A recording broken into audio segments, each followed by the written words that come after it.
Con su venia, diputada presidente.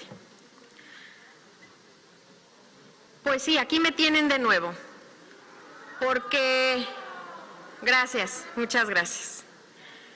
Otro tema que me causó muchísima preocupación e indignación son las reformas que perfeccionan el terrorismo fiscal, iniciado el año pasado por la Secretaría de Hacienda y Crédito Público. Y, señora presidenta, por su conducto le pido muy respetuosamente solicitarle a la Secretaría de la Mesa Directiva la lectura del párrafo primero y segundo del artículo 16 de la Constitución Política de los Estados Unidos Mexicanos para recordarle al Pleno un mandato constitucional. Solicito atentamente a la Secretaría sírvase dar lectura a los párrafos primero y segundo del artículo 16 de la Constitución, tal como lo ha solicitado la diputada Abril Alcalá Padilla.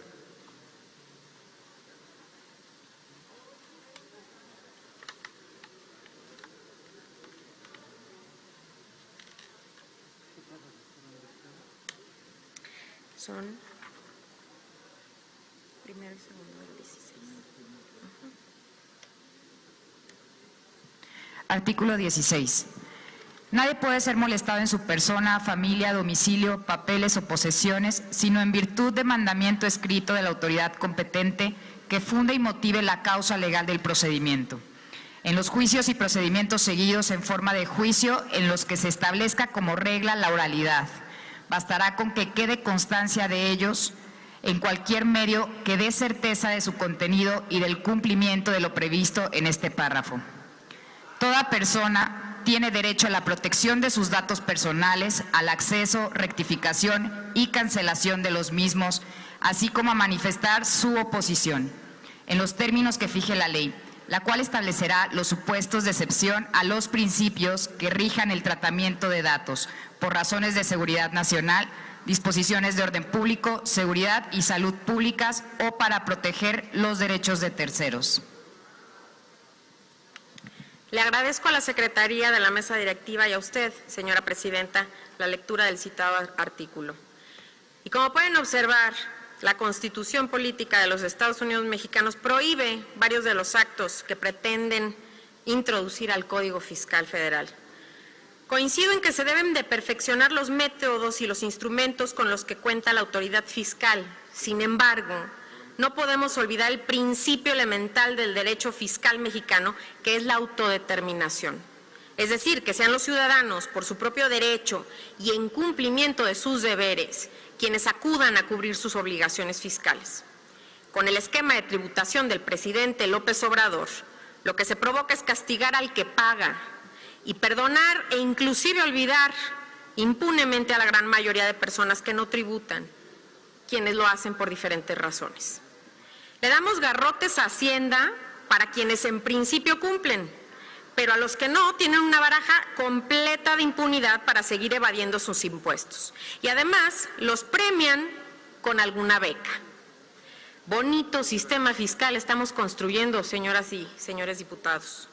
Las lesiones a la seguridad jurídica que se provocan con los cambios propuestos al artículo 45 y 22 del Código Fiscal Federal, lo único que provocarán es una lluvia de amparos para variar, puesto que el abuso de autoridad es evidente. Una cosa es que se lleve a cabo la visita al domicilio fiscal del contribuyente al que se le pretende controlar y se le exijan los documentos fiscales requeridos, y otra muy diferente es que las autoridades del SAT puedan documentar con fotografías o videos todo lo que consideren evidencia. Y Hacienda lo sabe. Si no, ¿por qué hicieron una modificación a la redacción propuesta por el Ejecutivo en el sentido de que los datos estén debidamente protegidos? Por la simple y sencilla razón de que saben que su propuesta del artículo 45 viola tanto el primero como el segundo párrafo del artículo que amablemente nos dieron lectura la Secretaría, y que dicha modificación pretende ser una especie de paraguas para protegerse de la lluvia de amparos producto de dicha reforma. Por tal motivo, es necesario desecharla. No cumple con lo que establece el artículo 16 constitucional. Por otro lado, la reforma al artículo 22 del Código Fiscal Federal pretende restringir un derecho, el derecho de percibir la devolución a los impuestos mal cobrados o retenidos sin justificación, y constituye otro abuso de autoridad al no otorgar a los contribuyentes ni el tiempo ni los mecanismos adecuados para resolver dicha falla. La Secretaría de Hacienda argumenta que esto lo propone para que sus bases de datos se mantengan actualizadas. Y puedo entender esto, pero no puede ser bajo la fuerza, bajo la coerción, que la autoridad perfeccione su actuar. Digo, ¿acaso la Secretaría de Hacienda y Crédito Público no tenía un fideicomiso con recursos para mejorar sus procesos administrativos y fiscales? Supongo que dicho fideicomiso a estas horas ya no existe, por lo que están obligados a verse creativos a costa de los contribuyentes mexicanos.